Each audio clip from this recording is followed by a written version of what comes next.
So over the next few minutes, we're going to talk about some rule changes and what changes meant to our financial system and to our society. The section explains a little bit about how the economy works, but more importantly, what happened to break it. So let's begin with the definition of what the economy, by the word economy. Economy is human activities concerned with production, that's making things, distribution, like selling things, and consumption of goods and services, like buying things.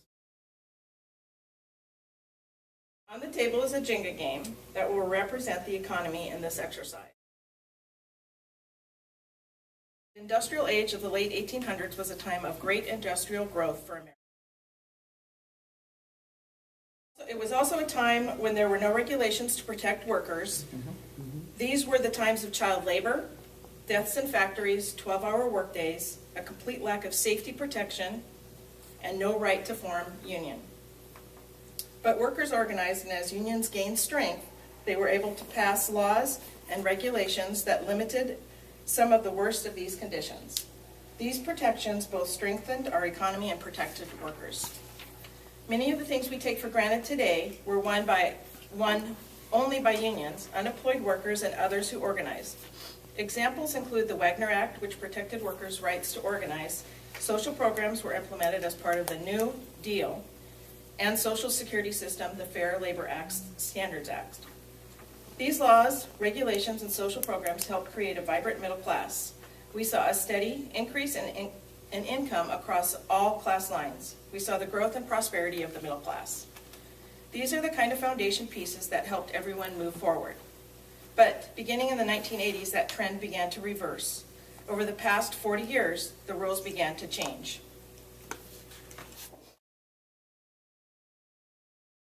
So new legislation has been passed that has destabilized our economy. There were lots of these legislative acts, and so we picked the ones that we think were the biggest impact. Now we're going to play the game Jenga.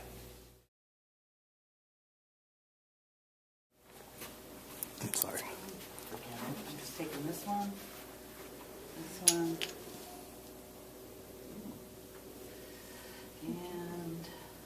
this one.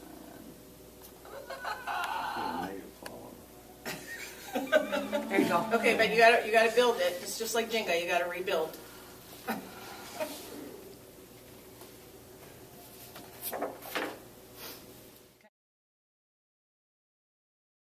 So Proposition 13. This proposition was passed in California in 1978, driven by the wealthy to severely limit states' ability to fund public services. The ones who really benefited were the people whose homes were worth so much. Proposition 13 has dramatically reduced the amount of revenue available for the common good. And it's these people who didn't need the public services that have been decimated by cuts in public funding. Since then, 17 states have implemented similar laws. Somebody take 2 blocks out for that one.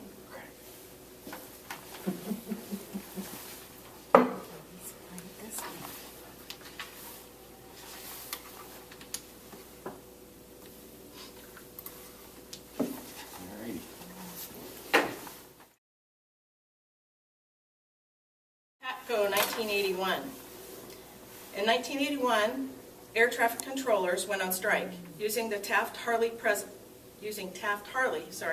Reagan fired 11,000 striking workers. This created a ripple effect where many employers felt empowered to fire striking workers. This was a biggie, so somebody can take 3 blocks out. You're up.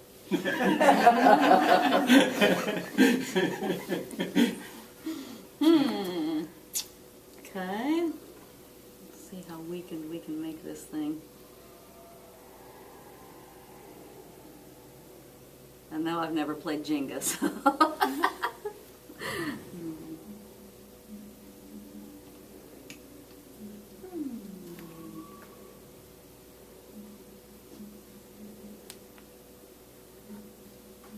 And she made it. Economy's still alive. The Economic Recovery Tax Act in 1981. Remember the trickle-down economics? That theory that said if we give the rich and corporations' tax breaks, all the benefits would trickle down to the rest of us. Well, the Economic Recovery Tax Act was a cornerstone of President Reagan's belief in the trickle-down economics.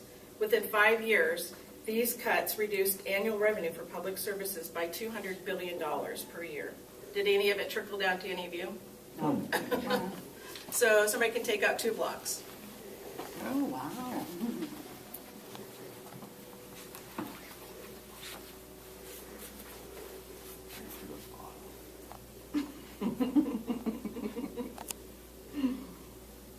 Take out the stability, the foundation.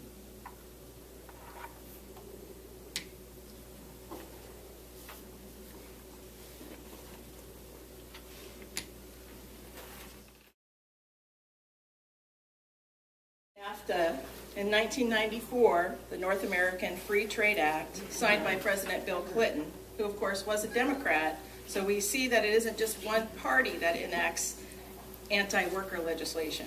NAFTA lowered the barriers to trade between Mexico, U.S., and Canada, and encouraged companies to relocate abroad where they could use cheaper labor, avoid unions, and not pay taxes.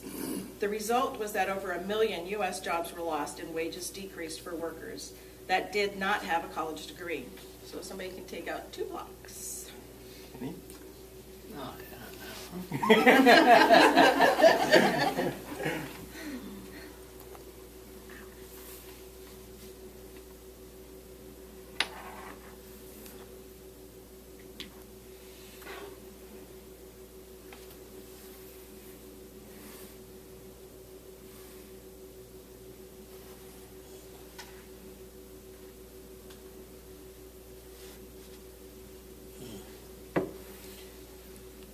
Looks like a pretty shaky economy. Yeah. Yeah, now it's getting bad.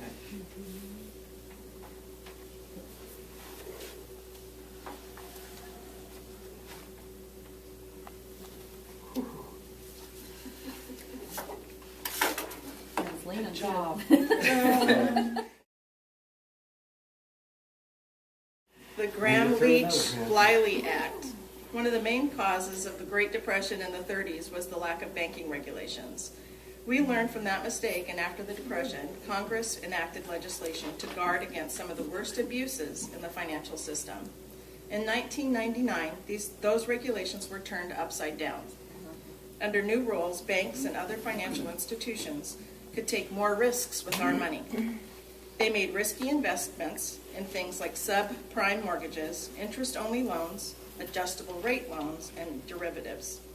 Remember the number of people who stood up when we asked about foreclosures? I mean, it was still a pretty good amount for this small of a group. That is what contributed to that. You may have heard the term derivatives. Warren Buffett called them weapons of mass destruction because they destroyed the economy. This is what is sometimes referred to as the casino economy, and the collapse of the value of these investments are considered by many economists as the leading cause of the economic recession in 2008. Somebody can take out 4 blocks for this one.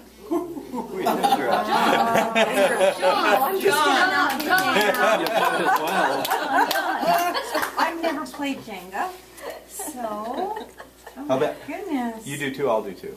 Okay. Okay. You both contribute to the fall of the economy. That sounds like It's a gonna good go. Can I do this? No, not off the top row. Not off the top, huh? Can't take anything we've already started building, right? You can take Oh, you off, can? but just Okay. not the top row. Okay. Good job.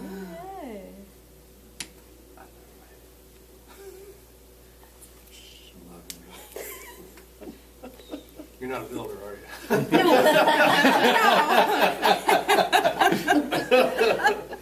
Or an architect. She's got it. She's got it. Good job, Indra. It's nerve-wracking.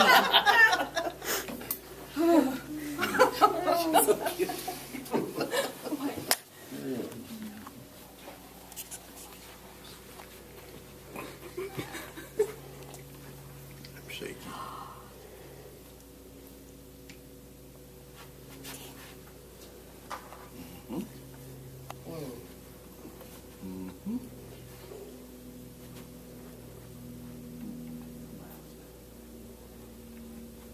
Wow.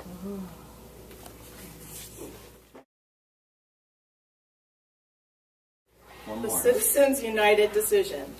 This was the Supreme Court decision decision last year that allowed corporations to give as much money as they want to political candidates.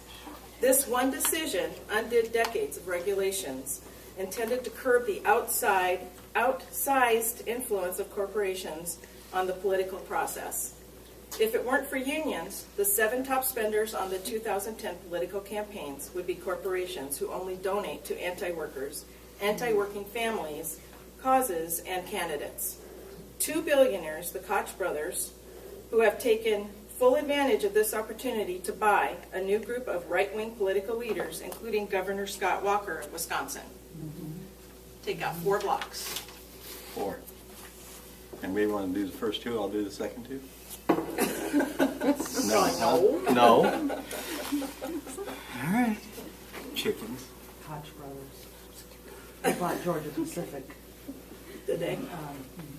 And my son worked for, They're all pretty solid. and then they came in and laid off over 300 and some workers.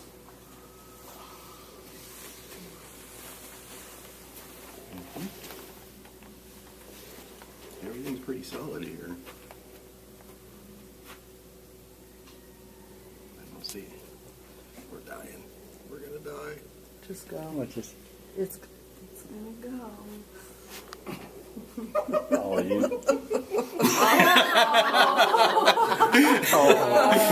Yeah, nice guy. Next. Well, it was kind of like you just had to do it. Yeah. He's living dangerously now. Yes, he is. Right on that edge. Let's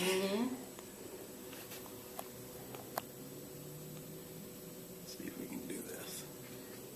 Should be able to. So the Junior Bank collapsed, just like the economy. Our economy has collapsed because of the intentional and specific choices that people operating in the economy have made. As we started, we said we want to make 3 main points. The economy is broken because of the actions of powerful few. The crisis was caused by people. It can be turned around by people. The labor movement and our community allies can create massive change.